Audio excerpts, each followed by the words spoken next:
004943. Jungle Driving School now offering a 10% discount for KELP listeners. See you in the jungle.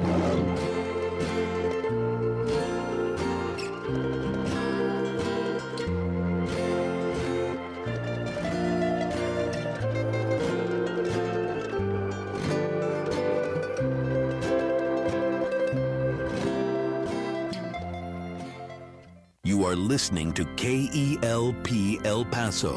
Feed your mind, feed your soul at 1590 AM, 95.9 FM. Streaming worldwide at KELPradio.com.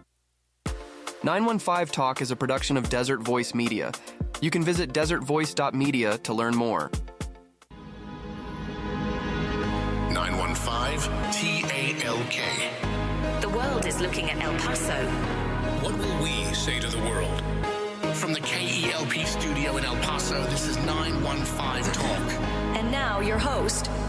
Good afternoon, beautiful citizens of the borderland. This is 915 Talk, and I'm your host, Andy Fricka. Today we are once again broadcasting from the heart of the world's largest borderplex. We're here at the KELP studio in El Paso, and today we have the distinct privilege of having Kenny on the board.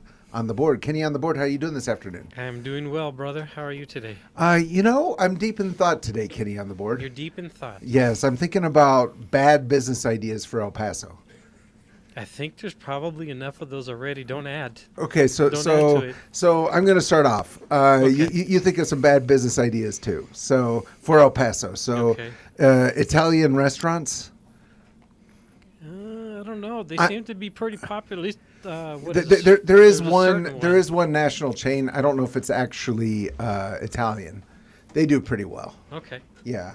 What about like a corn farm? A corn farm? Yeah. We have corn farms. Where? In El Paso? Don't we? La Union corn maze for Halloween. We Doppler Dave advertises that. Okay. So it's not too bad. Okay. Too bad of an idea. Okay, ski resort. Oh yeah. Yeah. Well, unless you like skiing sand slopes. Right. So today we have someone with us who has a bad business idea. No, I'm You're not wrong. You're not wrong. So I'm part of this Facebook group, Kenny on the board. Not to brag, but I'm part of a Facebook group. The most pitiful Facebook group there is on Facebook. Oh no. It's fishermen of El Paso. And so it is hilarious because you could tell in the group that someone just came to El Paso, maybe they're military or whatever, and then they're like, I just moved here. I have all my fishing gear. Where's the best place to go? And then it's like in the comments, Arizona. Who's going to tell them? Who's going to Ascarate, the canals? I don't know. So today we have with us a very special guest. Okay. Do you know why he's special? Because he found fish. That's Actually, I have a great story about that. Okay. Oh boy. So you're not wrong. A great fish story. Okay. Great fish story. Yeah. Okay. But Jesus had the best one. Yes. Yeah. Amen. That's right. We are Christian radio. So, do you know why he's special, Kenny on the board? He is the unique expression of an endlessly creative God. Yes, he is the unique expression of an endlessly creative God. That's right. Also, he's owner of Tiny Boat Nation. Tiny Boat Nation. Okay. Yeah, Tiny Boat Nation. We're going to find out Is what that that for is. But if you're in El Paso and you're looking for an on-the-fly jack plate or an inflatable skiff or an electric outboard motor, he can hook you up. So I am being a little facetious because it is mainly an online store. But also he's part of a very successful YouTube channel, Ooh. Tiny Boat Nation. Okay. Over 217,000 subscribers. Wow. Almost as much as 915 Talk. Almost. Yeah. Not quite. Almost. I think we have 217, so they have 217,000. So we're going to be What's talking a few zeros amongst friends, right? Right, exactly. So we're going to be talking about Tiny Boat Nation. We're going to be talking about his journey. I'm looking forward to this conversation. So without further ado, let's give a very warm Borderland welcome to the one, the only, Mr. Nick Barr.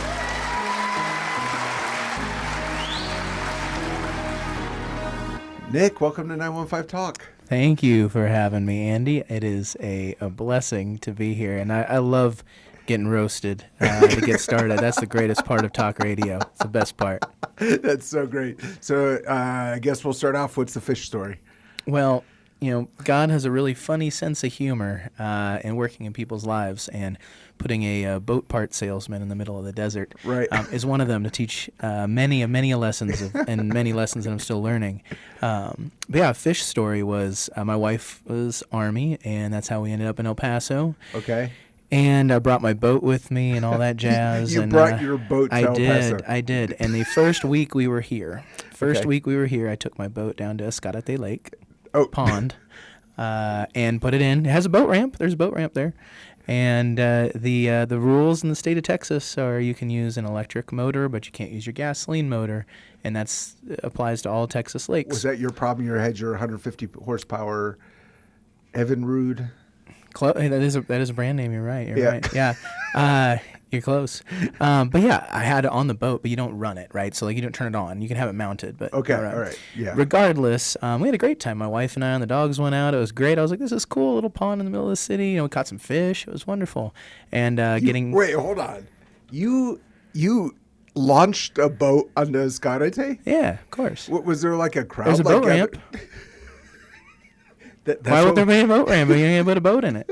Well, so did the locals gather to watch this spectacle? We got some odd eyeballs for sure, Okay, but but no, you're we had a just great like- time. It was a wonderful time. I Okay. thought nothing of it, and we get headed back to the boat ramp, And you're catching fish? having a great time. What kind of fish are there? There's at bass in Escalante? there. There's catfish. There's Right. bluegill. Like when it's managed correctly. When it's managed correctly, Feels it's like a we're great about to little- get political. No, No? Just there's priorities of how to manage bodies of water, and Okay.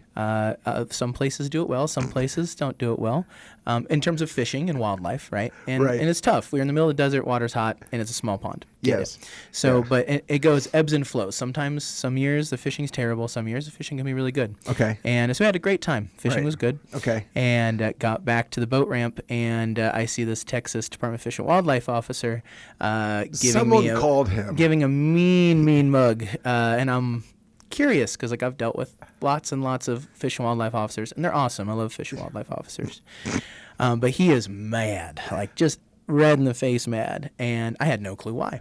And he's like, what in the H are you doing out here? I'm like, it's fishing. It's a lake. There's a boat ramp. Like, what's the problem? I didn't have my big motor on. I didn't turn the gas motor on, and he was essentially trying to write me up for like $1,000 ticket, and said the park manager had called and he was just mad because it's hunting season. It was like in October, and he was down like 40 miles south on checking duck hunters along the Rio Grande, and he had to drive all the way up and ruin his day to come talk to a dumb bass fisherman on Escalante Lake who just moved here. And so he was pretty pissed, and I eventually talked him out of giving me a ticket. He just told me never to ever bring my boat back here ever again. Wow. So he doesn't have to deal with it. So he was very nice after we had a great conversation. But yeah, so I learned you don't put a full-size boat in Escalante Lake to go fishing. Yeah, that's hilarious, Nick. I've never ever heard of that. There used to be like an excursion boat. There's pictures of there was boat rentals at one point in time. Yeah. They were like you could rent a little 12-foot fishing boat with a little gas I'm motor. talking about like a steamboat. Oh, okay. Yeah, I'm making up the steamboat part, but it was like a Yeah, like a little tourist boat or something. Yeah, I mean the pictures look really big for Escalante.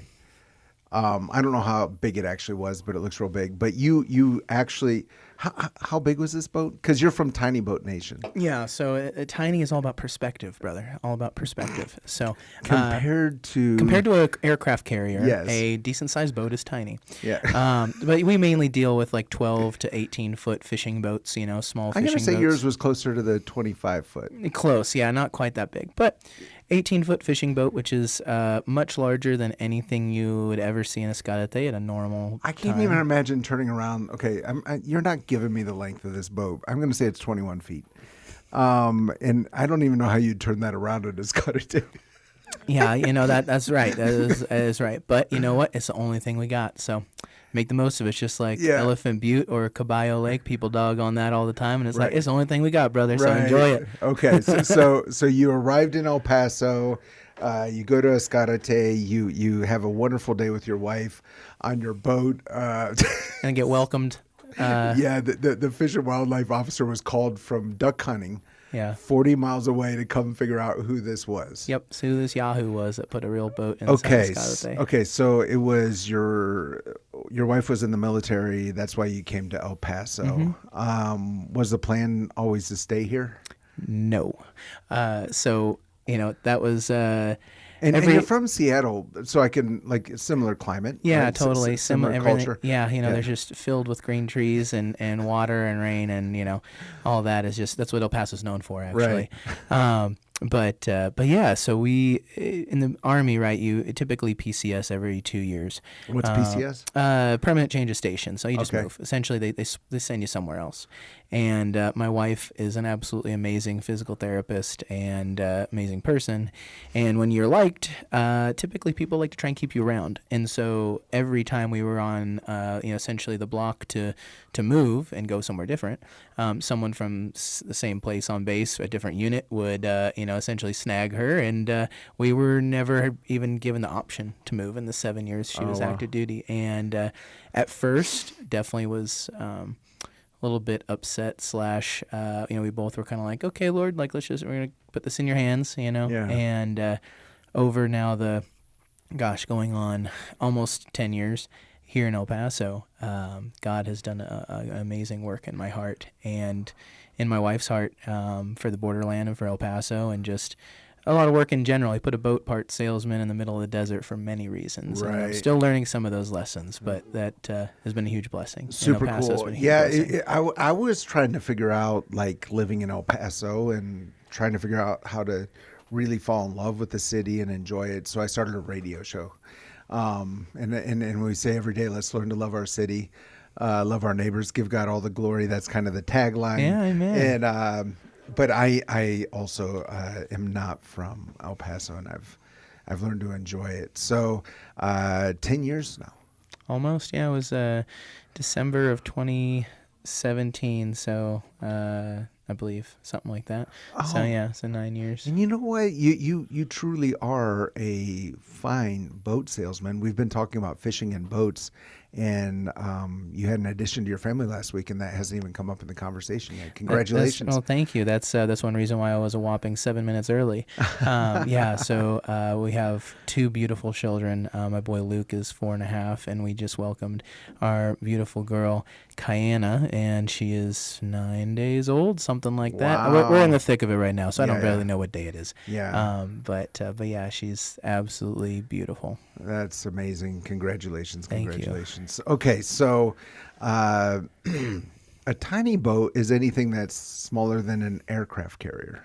Essentially, and all about perspective. But yeah, a trailerable fishing boat, typically something you find.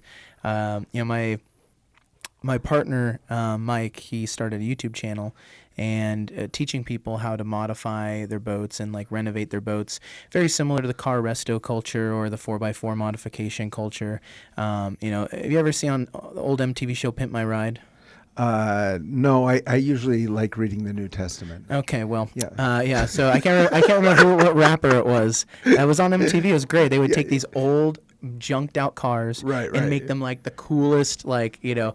over the top, crazy stuff. And that's essentially what we do on YouTube is take these boats that are in side of people's yards, and they got stuff growing in them, and they got trees growing out of them, and turn them into these brand new amazing fishing boats, and so that's kind of how we got started. That's on super that. cool. So,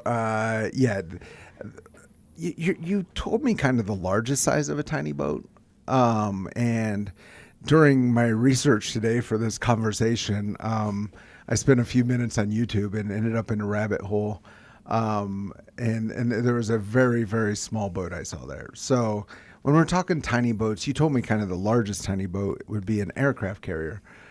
Describe some of the really, really small ones. So we have a Facebook group as well that has probably about the same amount of people in it, and so that's the Wild West. Facebook groups, man, you can see everything.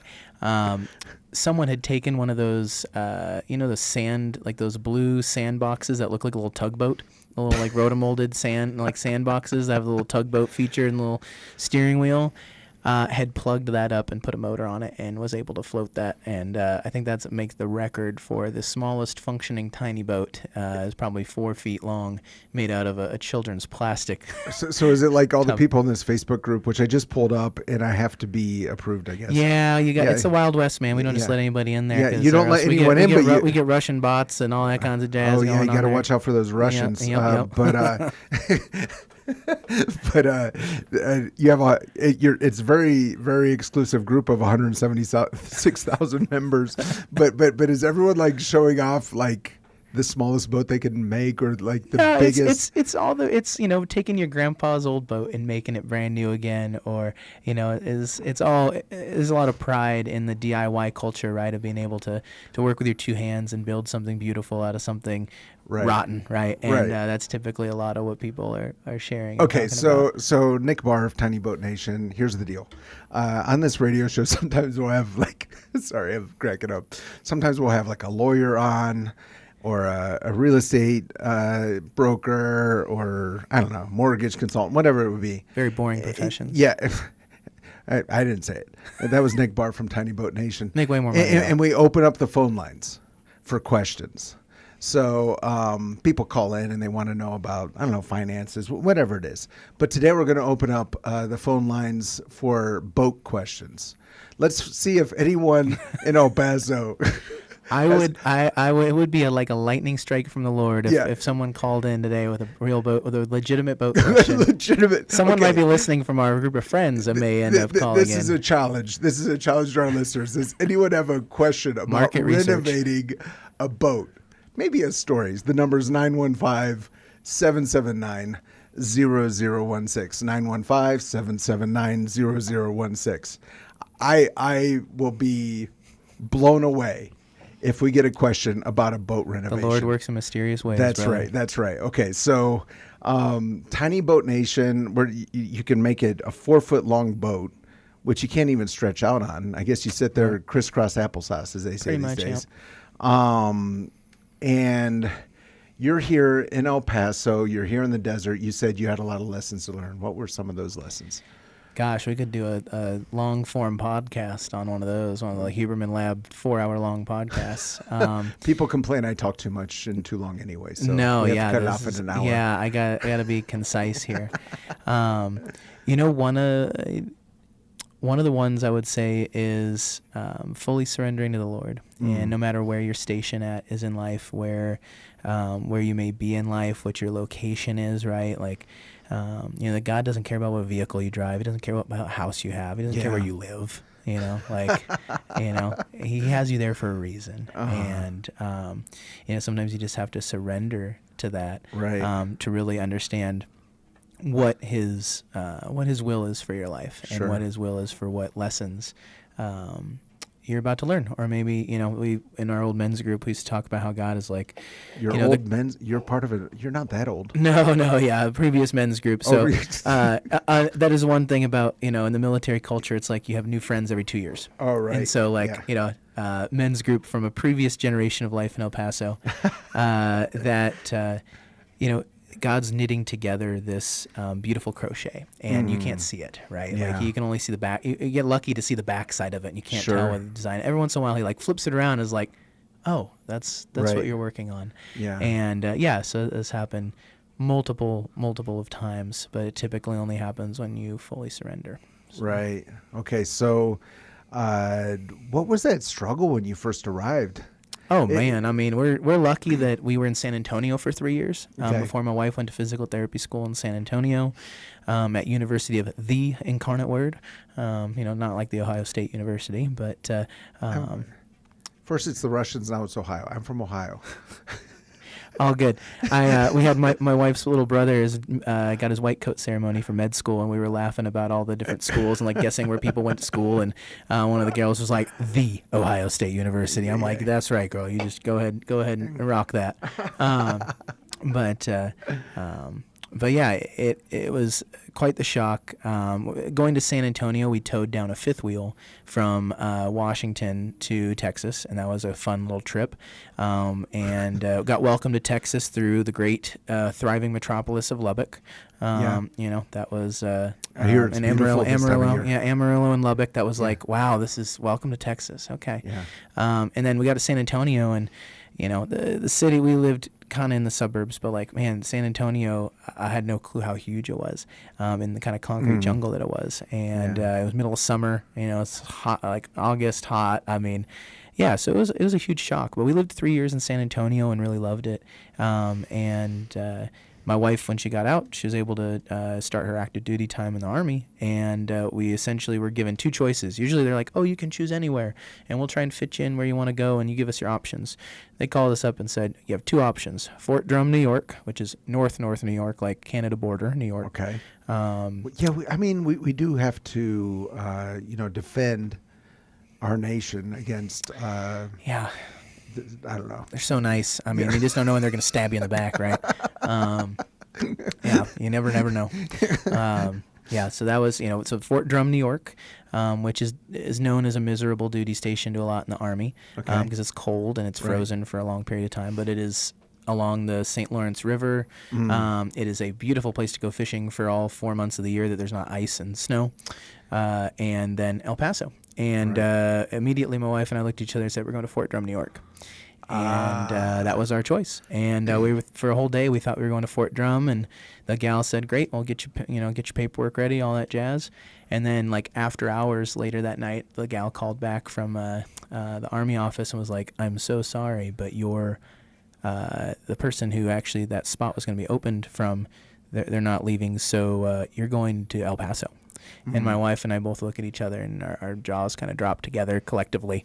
I'm like, oh, okay, this is where we're going. This is where the Lord's sending us. And so luckily, San Antonio was a great break-in too.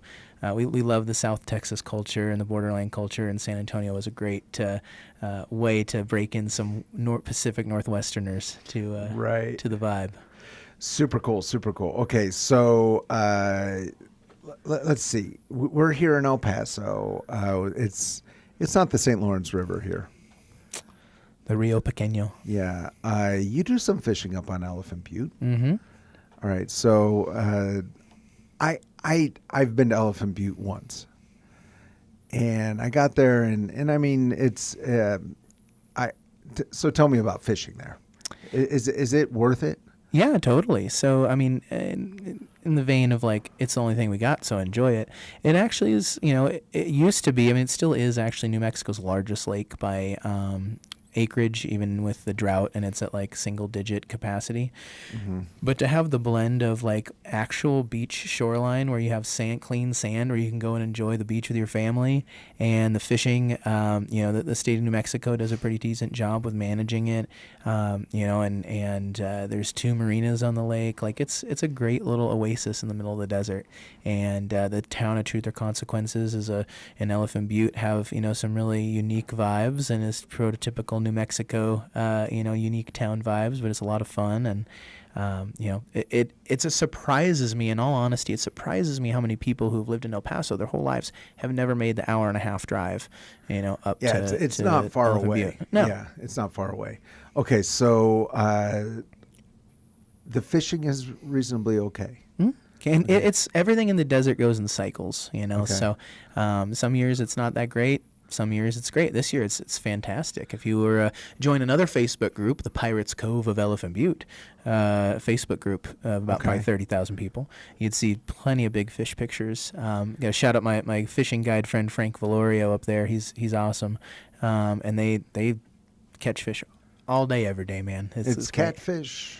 They got white bass, they have striper, they have regular bass, they got catfish. I mean, it's a great little walleye. Walleye are great. People who have lived in the North Country and moved to El Paso, walleye is a great tasting fish. Yeah, that's what I grew up fishing for in Lake Erie in Ohio. Yeah, so they got walleye there. It's they got a lot of walleye in Elephant Butte. Okay, all right. So it's an hour and a half drive away, so it's not like a huge, I guess, investment in time to get there. No. Like most people who live in major cities, it's an hour and a half just to get out of the city. Oh, for sure. I mean, you live in San Antonio, and it's an hour and a half to get across town without traffic. Right, exactly. So if someone's listening right now and they're like, I have always thought of going fishing at Elephant Butte, but it seems really complicated. And then there's this whole thing of a boat, but this guy's talking about tiny boats. Is there like some... because like a lot of what your YouTube channel is, a lot of what the site is like building a boat. Give me the very basic start package so that I can go fishing on Elephant Butte. Yeah, for sure. Well, one, I mean, you can just fish from the shore if you want. It ain't that complicated. But, the beautiful thing I is... want to get out in the water. Yeah, you want to get on the water. So the cool thing is... Tiny Boat Nation, no good for me to stand on this. That's true. Gotta hit the plug in there. Yeah. The cool thing about, a 12-foot John boat, aluminum John boat that you can, find in people's backyards or get at the Bass Pro Shops, or like a little plastic, they call them a pond prowler, these little plastic rotomolded plastic pond boat. prowler. Yeah, it's like a little rotomolded little plastic boat that has 2 seats on it. Those are great. And Elephant Butte is a big lake, but there's lots of areas that are protected, so you can just go and you don't get caught up in the wind or any of the craziness of the big boats. Oh, protected in that sense. From the wind. Okay, protected from adverse conditions. So or the kayaks, surprisingly Walmart and Tractor Supply sell kayaks in El Paso, so you can grab a little kayak and get out there. But yeah, there's plenty of opportunity. Tractor Supply in El Paso sells kayaks. I feel like we just brushed over that. Yeah, I thought about buying them because I don't think anybody's ever. I see them out there rotting in the sun, and I'm like, I probably should just go offer them like $4 for those and take them off their hands. UV damage. Yeah, I should probably just go do that. But yeah, it's an hour and a half from the west side of El Paso to a little over 2 hours from the east side of El Paso, and or Caballo Lake has a great little small state park. I don't know Caballo. It's right below Elephant Butte. It's essentially it's the one that's right there. Yeah, it's the one that's right below Elephant Butte that Elephant Butte essentially drains into. It's a much smaller lake. There's nothing there. Like there's some RV parks but there's no infrastructure there. But they do have a nice little state park with a great little access and a little campground there. Which one's better for fishing? Elephant Butte for sure. It's a more biodiverse lake. Like there's a lot more going on in there, so typically it's a lot healthier. Okay. Caballo's more like a mud pit, but there's still fishing there. It's better than the Rio Grande. I mean, you can't right now try and go fishing in the Rio Grande. Good luck. I mean, it feels like in this conversation it feels like you're very concerned about water management. 100%. It's come up like 10 times just casually. Yes. Is there like the blood in my veins? Is this like a whole political movement in this part of the world that I need to know about? Yeah, probably a single person political movement here. I raise my hand. I don't think many. But, actually this is a partial political movement here, is that the Escalante Park, going back to Escalante there, they have passed, I think it was one of the recent bonds or whatever, passed the funding to be able to revamp Escalante Lake and Escalante Park. And currently they're going through the research and survey process for designing the projects that they want to do and undertake to Escalante Park. And they've had a couple city meetings about it. They've done some online surveys. I think you can actually still go online and submit your survey to vote essentially for what you would like to see at Escalante Lake. And there is a very small Escalante fishing Facebook group. It's probably 500 to 1,000 people, but that's bigger than the El Paso fishing group I'm a part of. Hey, well then there you go. So, but it's one of those things that we have a great little resource in the city that is the only. Let's make the most of it. And it's the only thing we got for an hour and a half in any direction, right? And just prioritizing that because there's no other opportunity for that, and you have a lot of a lot of people that are currently fishing, but also the next generation, kids and things like that deserve to have at least one little place to go catch some fish and interact with nature. That's true and super cool. You're not going to believe this. You ready? I'm ready. We have a caller. All right. Let's see. Mark, how you doing today? Good, Andy. How are you? Doing all right. Do you have a boat question for us, Mark? Yes. It's actually a kayak. All right. There you go. Let's hear it. So I bought a kayak from Tractor Supply. If you wait till the end of the year, they have them for like half price. Oh, for sure. They're still sitting out there. So my friend Andy, if he wants to go to the Elephant Butte, I'll loan him my kayak. Oh, Mark, you're too kind. You're too kind. I have 2 kayaks. I got one that was on sale at Cabela's, and then the other one that was on sale at Tractor Supply. So, Mark, I saw your name there on the screen, saw you were calling in, and I thought you were calling about the boat you're renovating for a local church. That got bought. What was the church doing with a boat? In El Paso. Someone donated it. Somebody donated to them so that they could sell it and make money. Hey, that's awesome.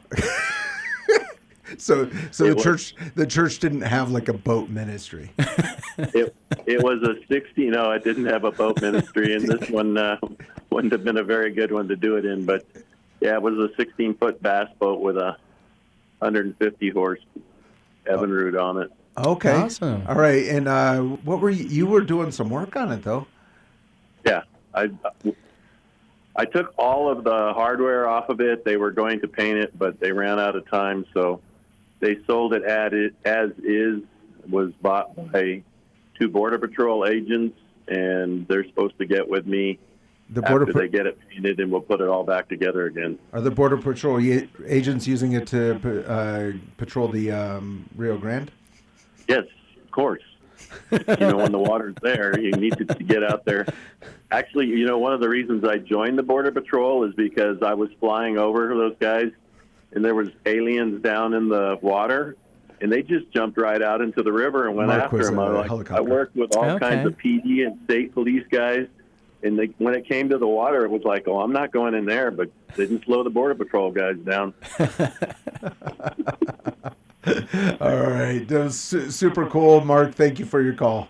And I look forward to Barr. Mark, sounds like I need to meet you, brother. Sounds like I need to figure out meet you one of these days.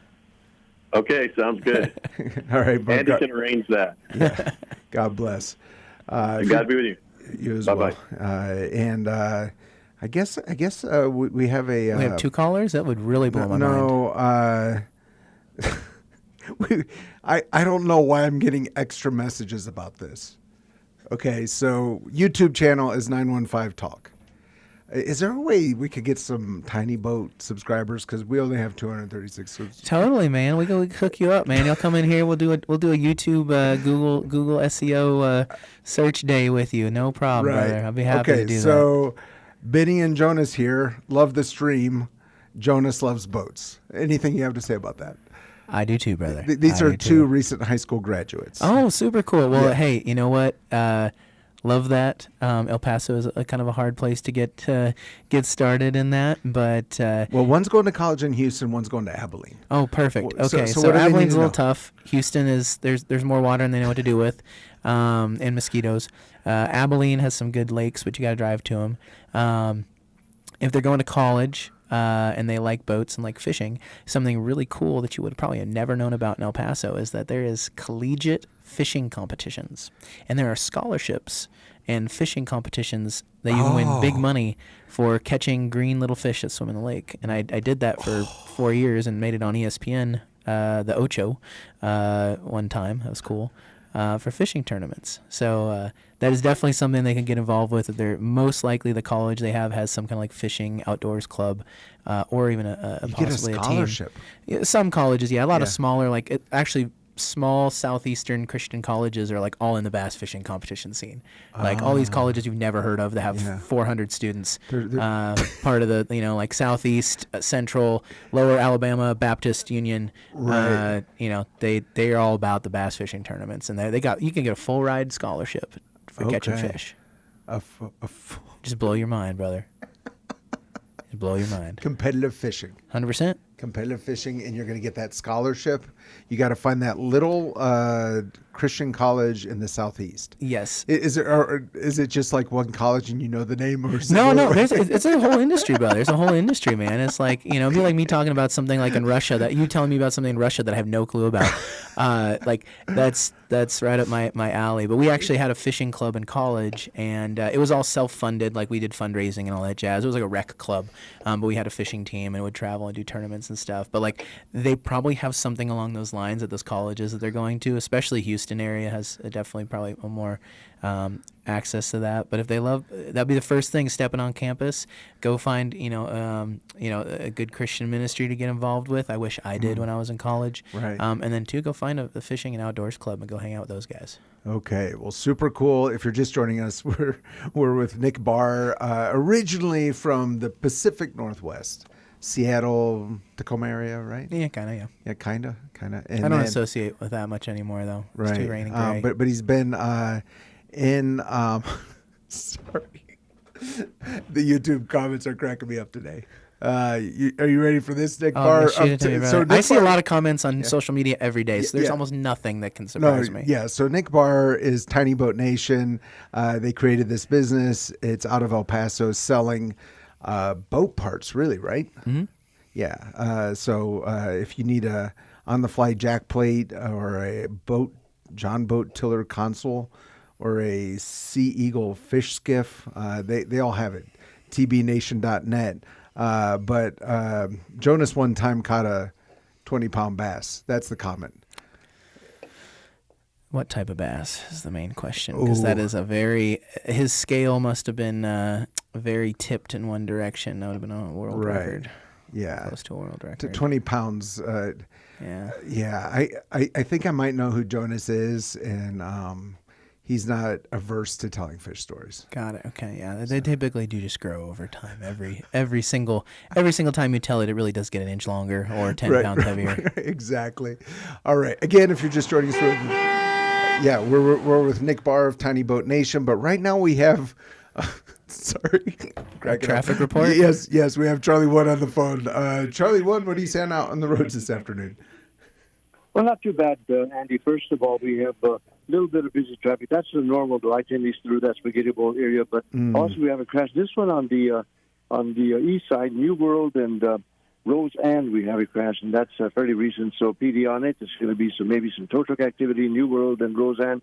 Border Highway West and Delta, right lane taken away. There's always sluggish traffic because you just have one lane there, Border Highway West and Delta, so caution in that area. And then another point of slow up is, of course, Vista del Sol.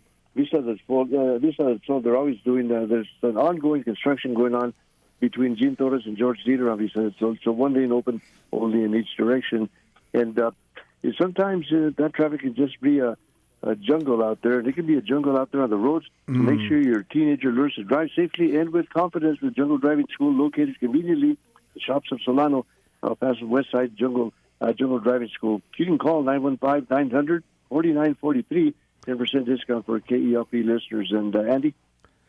Charlie One, yeah, it is a jungle out there on the roads. Appreciate the shout out for Jungle Driving Academy. But today we're with Nick Barr. He's with Tiny Boat Nation, and they focus on a lot of restoration of old boats. And I don't know about you, Charlie One, but when I've spent all day restoring an old John boat, I'm thinking, what am I gonna have for dinner? And nothing's gonna hit the spot like a bowl of menudo. The boat restoration specialists of the borderland find that bowl of menudo for their evening meal. Well, that's a great. That's a good question because, and actually, it's an easy question to answer because they can find it at Eastside Choice Beach, Loma Land, and Traywood. They can pick up that menudo, and it's homemade menudo. It's packaged right there. It's in a container, and you can just take it home, put it in the microwave whenever you want to, and heat it up. But it's it's homemade menudo here in El Paso. Difficult to find in many stores, but you can find it there. Eastside Choice Meats, Loma Land, and Traywood. Andy, back to you. Thank you, Charlie One. We'll talk soon. And we're back with Nick Barr of Tiny Boat Nation. Nick, you've been in El Paso for 10 years, originally from Seattle. Let's hear it, your view on menudo. I gotta say, I don't think in 10 years I've actually had menudo. So I guess I'm gonna have to go to East Side Choice Prime Meats. East Side Inco. Choice Meats on the corner of Traywood and. Okay, yeah. He tells me every afternoon. I can't remember. Yep, Traywood I got and it. East Side Choice Meats. That means it looks like I gotta hang out with Charlie One and get. Okay, do you know what get menudo this. is made out of? You know what? I am just guessing it is some kind of really good soup, ish. Yeah, it is really good soup. But I will note real quick, I love that the traffic report is a whopping 32 seconds in El Paso. That is one blessing that most people don't take advantage of or recognize in El Paso. Is your traffic report is like, yeah, we got some traffic on I-10. That's how it normally works. Yeah. Okay, have a good day. As compared to San Antonio or Seattle or almost any other city that has 1 million plus people in it. Right. That's a huge blessing that El Paso is. Yeah. You're 5 minutes late to something, no big deal. 10 minutes late to something, it's like a little traffic. Right. And makes life easy in the borderland. right. Well, back to menudo. Okay. If you were just to guess on the ingredients, Beef stock, carrots, celery, some it's either got to be a pork or a beef. Kenny, base. just hit the button. Kenny, I know you're from California, but that's the wrong button. There we go.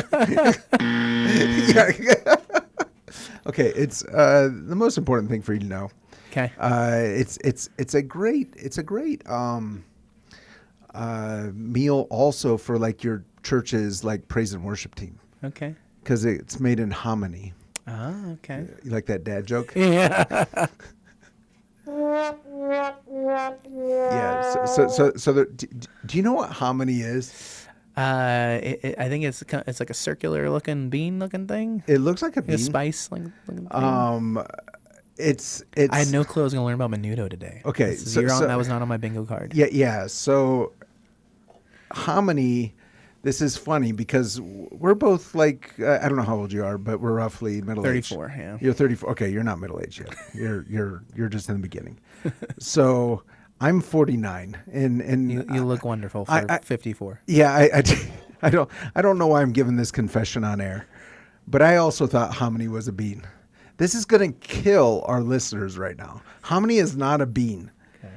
It's dried corn kernels that have been soaked and boiled in an alkaline solution. Wow. I would have maybe guessed pea. Like it looks kind of like a dried pea or something, It's right? not. It is corn. I had no clue. Yeah, so there's hominy, and then it's not beef stock. It's tripe. Ah. And you know what tripe is. Yeah. Okay. All right. So there's Interesting. tripe. Okay, yeah, so it's- Yeah. But so what I understand is the whole trick to a good bowl of menudo is how they clean the tripe. Interesting. Okay. Yeah. So. Dude, I'm gonna have to go find myself some prime menudo. And most places only have it on the weekends. That's why you should go to Eastside Choice Meats on the corner of Loma Land and Draywood, because it's a lot of work to make a. Makes a sense. bowl. Yeah, to make it the right way. It takes like hours and hours or whatever. That was So one thing I never, got with the whole like the maize and the tamales and stuff. I was like, man, that's a lot of work for like a little, little tiny. I love the food, but I don't know if I ever make it my own. So it's tripe and red chili broth and then hominy. Okay. Yeah, hit me up sometime. Let's go out for a bowl of menudo. Sounds good. Okay, so back to Tiny Boat Nation. Jonas wants you to know that for real, it was 20 pounds. The record is 22. It was a Suwannee bass, a real scale, no lies. I'm gonna have to put him on Mari there and do a lie detector test. I don't think Mari's even around anymore. Yeah, well, He's off the air. This is reminding me of a joke I heard in Russia, which I don't know if I'll be able to pull off on the radio, but it was this guy was always lying about how big the fish were. Yeah. Which we all do. Yeah, just making it bigger and bigger. His hands are getting farther and farther apart, and so his friends got tired of him telling how big these fish are, so they handcuff him when he comes back from a fishing trip. And so he says, well, I caught a fish and its eyeballs were this big. You got to get creative, brother. You got to get creative. All right. So We've been talking with Nick Barr, Tiny Boat Nation, talking about his journey to El Paso with his wife, how God leads, how God guides, also about the business of Tiny Boat Nation, selling boat parts, and really it's a lot of like boat enthusiasts who want to. I've seen some of the videos you put out there. I mean, these boats are like rotting, falling to pieces, and it would be easier to. I don't know if any of your customers know this, but it'd be easier just to buy a new boat. Yeah, you know that really is true to a degree. There's a lot of people out there that don't want to turn a wrench, and I don't blame them. But if you've seen the car prices, you should see the boat market pre-COVID versus post-COVID and inflation. It is absolutely bonkers how much a brand new boat costs. You know, it's much more than a car. I mean, you can't get a decent a decent sized boat for a new one for 30 or 40 grand, and that's kind of bare bones. Yeah, so I mean, it's inflation hit the boat manufacturers as much or more than the auto manufacturers. So yeah, it's but you can find a good used boat for a couple $1,000s and fix it up yourself, and you got yourself something to take your family out with. Right. Well, I think inflation would particularly have hit the pontoon boats or inflatables. I don't know. Yeah, anyway. I was trying to make a dad joke, but I knew where you were going there. I was waiting for you to finish. Yeah. So full of hot air. Exactly. If you have a boat question, we had a fun experiment. If you have a boat question or comment, the phone lines are open today, 915-779-0016. You can ask the only boat guru in the desert, Nick Barr, your boat restoration question, 915-779-0016. You're running this business, and also on the show we've talked previously multiple times about C12. Good friend Tiffany is the host of the Tweet 323 podcast on Saturdays. You're a part of C12, which is this business peer group. Tell us about that. Yeah.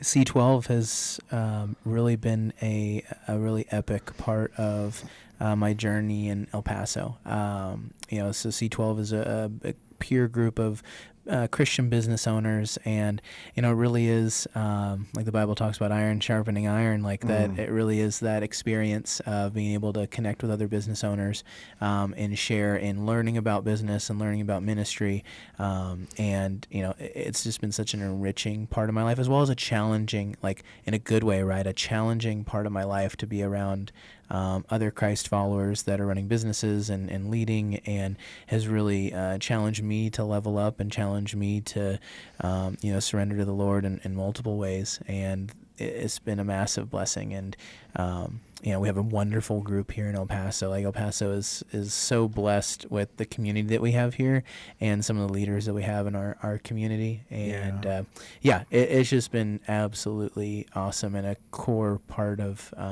my life and my El Paso experience. But it's kind of funny. It took me going to an event in Missouri to find out about C12 in general, let alone that, like, oh my gosh, we actually have a C12 group here in El Paso. There's a lot of entrepreneur and like business owners groups across the country. I mean, we have obviously like the local Rotary and like those chapters and stuff, but like entrepreneurs, EO is one. There's like there's a whole bunch of entrepreneur groups across the country, but El Paso does not have a chapter for any of those because I was looking for one, and I was so blessed to see that like C12 had an El Paso chapter. So. Yeah. Okay. So you're talking about iron sharpening iron. I think of like business owners out there who are listening. Maybe they've heard about C12 before. Maybe even on this broadcast, they've heard Tiffany. All those things, and it's kind of like there's this group of people. They're going to be in a room, and we're going to talk about stuff that seems real awkward. What would you say about that? It is. It's so if you've never been a part of a small group or a part of like a recovery program, like Celebrate Recovery, or anything in a church, like it's vulnerable, right? It's you can even just to attend, right? Just to open the door. Like the hardest, they talk about going to the gym or making a new habit, right? The hardest thing is just opening the door. And to put yourself in those rooms where you can be vulnerable and, truly share what you're going through, the good, the bad, and fully surrender to the Lord as well as surrender to community, and being fully and truly known. That is the hardest part. And so C12, you're right. It is a little awkward at first when we have guests, but they quickly understand that there's something bigger at play there inside those rooms. And whether that's a C12 group or, going to AA or going to Celebrate Recovery or any of these things, the hardest part is just walking through the door. Right. Yeah. So you talked about iron sharpening iron. That's a Bible verse many of our listeners are acquainted with. You're there as a business leader. C12 is very confidential, but I think you can talk about yourself. So is there like one specific thing? It doesn't have to be a big thing, but that you were challenged on in that group? Yeah, for sure. So, one thing we talk about is, business is a ministry, right? And taking care of your people, getting to know, understanding that like the business and you're just a steward, right? You don't really own it. Yeah, we do technically to the state and the taxing authorities. Yes, we own it.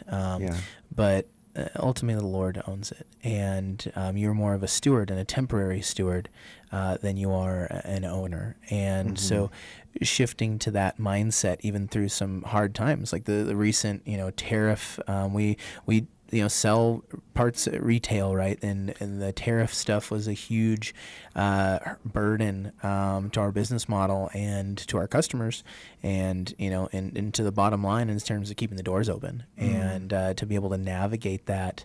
Potentially, there's a lot of companies that went out of business, or at least we're on the brink of going out of business due to the tariff situation, and we've had a wild past 5 years of COVID in terms of global supply chains, but those types of situations where the Lord puts people in your path to help give you wise counsel over those, and that's a huge part of being around other Christian business leaders, or just other, wise counsel in general, right? No matter what life circumstance you're going through. Yeah, it's so easy to become isolated, 100%. To do life on your own, but it's also a little sad, right? Totally, man. It's get out there and meet some people. No, totally, and especially in the day and age of social media and COVID, right? It's like a double whammy for. I feel really bad for some of the like. I'm a millennial, but like the Gen Zs, right? Like they had a lot of their potentially formative years being out, having to get clamped down in the house and not be able to interact, and that that's a sad thing is that most people have a crook in their neck now from just looking at their phones all day. Yeah. And you go ride a local bus that's or Kenny whatever. On the board. I don't know if you noticed when you came in. But I'm not immune to it either, brother. I'm not immune to it either. But yeah, it's something that the world, I believe, needs to get back to, because it's way too easy now to recluse than it is to be a part of community. Right. Okay. So C12 Business Forums, appreciate the shout out.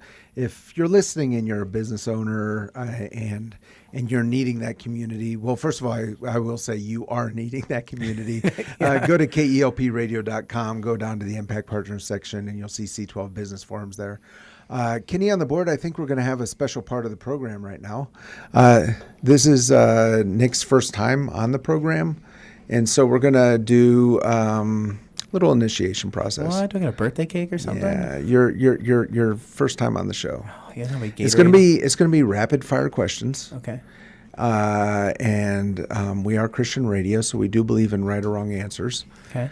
But we're also Christian radio, so we're trying not to be judgy. Okay. We're not always good at that, but we'll do our best. So without further ado, Kenny on the board, cue up the lightning round. Oh my. Now you got me nervous. Lightning round. So first question. This is a culinary question. It's a question you're asked when you go out to eat here in your adopted city. You've been here 10 years. The question is this, red or green? Oh, green. That is correct. All right. And where's your favorite place to answer that question? Ooh, L&J's. That is correct. Oh, wow. Okay. All right. You're just blowing right through this. Rapid fire, baby. Come on, you got to keep up, brother. Keep up. Oh, you want me to keep up? Yeah, Okay. keep up. So let's say you have someone come to visit you from Seattle, from Northwest the United States, your hometown, and you want to impress them with your adopted city of El Paso. Where's a place that you will take them that's not a restaurant? Oh, Chihuahua's baseball game. That is The correct. best AAA baseball. Very cool. Okay. All right, you're doing good so far. Okay. The plaza downtown, the Central Square, you know what I'm talking about. Yep. Okay. What is the theme? The theme? Yes. Oh, alligators. That is correct. All right. And there is a sculpture in the middle of the plaza of alligators. You know what I'm speaking of. Yep. They should have real alligators back there, by the way. Yeah. You're Another on political the, movement. You're on the right. You're on the right track. How many alligators are in that sculpture? Oh, I'm going to say 3. I'm probably more than that. You're going to say more than that. So how many would you say if it was more than 3? Probably 6. Oh, God. Way wrong. It took me all the way to the end to get it wrong. 4. Okay. Yeah, there's 4. You're doing really good, though. Okay. All right. So at the beginning of this program, in the intro, it says, the world is looking at El Paso. What will we say to the world? And the reason we have that phrase is because when I moved here, I saw how often there'd be a situation in El Paso. The world was looking at El Paso, but the correspondent flies in, and 20 minutes after landing at the airport is telling the world about El Paso. But we need to tell the story. Yeah. What is one thing you want the world to know about El Paso? I would say that the goodness of God is very evident in El Paso. And how do you see that?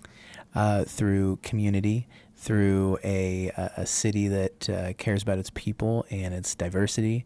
And, even though we lack a lot of things that some other major cities do, it is an absolutely beautiful place to live. And God is very much alive and at work in the borderland. And most people not from El Paso never get to experience that or just get to see what they're told on the news. Amen. Amen. And if you could pray one prayer for El Paso, what would that prayer be? Ooh. Properly manage Escalante Lake's water. Just kidding. Sorry.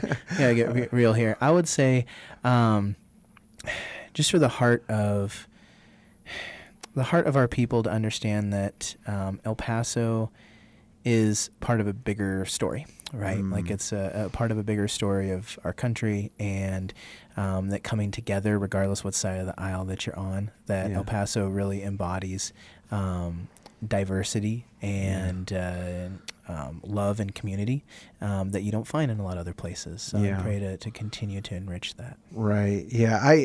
I've so enjoyed this conversation, Nick. I really appreciate you coming in.